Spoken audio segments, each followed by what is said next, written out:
প্রধান বিরোধী দল হয়ে দেখান, তারপর দিল্লি দূরে প্রত্যেকবার একটা অ্যাটেম্প্ট নেয়, প্রত্যেকবার অসফল হয়, ফেল করে এবং তারপর হাসির খোরাক হয়ে যায়। এই বয়সে প্রোগ্রাম করছেন, ওনার কোনো রকমের রেস্ট নেই। আমরা তো বাড়িতে বসে থাকতে পারি না, কাজে মন দিন, কাজে থাকুন, মাঠে থাকুন, মানুষের কাছে পৌঁছন।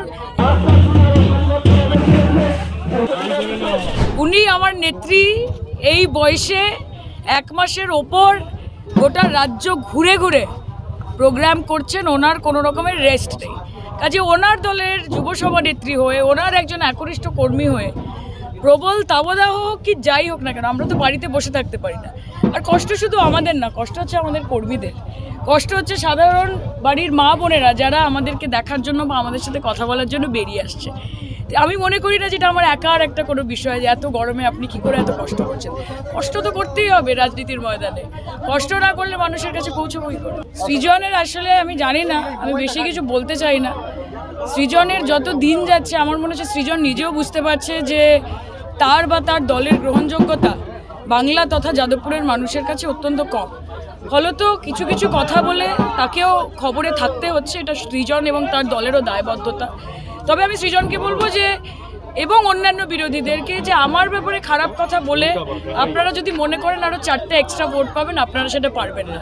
2021-এ মমতাদির বিরুদ্ধেও বিরোধীরা এই ট্যাকটিকটা চেষ্টা করেছে এবং মুখ থুবড়ে পড়েছে।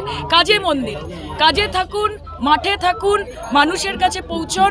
এবং সিপিএমের জন্য আমি স্পেসিফিক্যালি বলবো যে আগে বিধানসভায় আসুন, প্রধান বিরোধী দল হয়ে দেখান, তারপর দিল্লি দূরে, বহুত দূরে।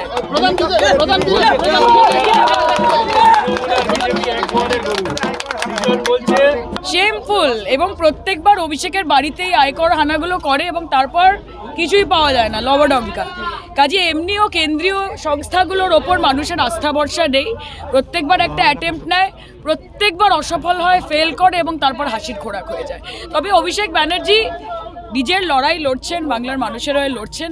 সিবিআই, ইডি, আইটি এসব দিয়ে আমাদেরকে দমিয়ে রাখা যাবে না। মা মাটি মানুষের সমর্থন রয়েছে, মমতা বন্দ্যোপাধ্যায়ের মাথার ওপর বাংলার মানুষের আশীর্বাদ।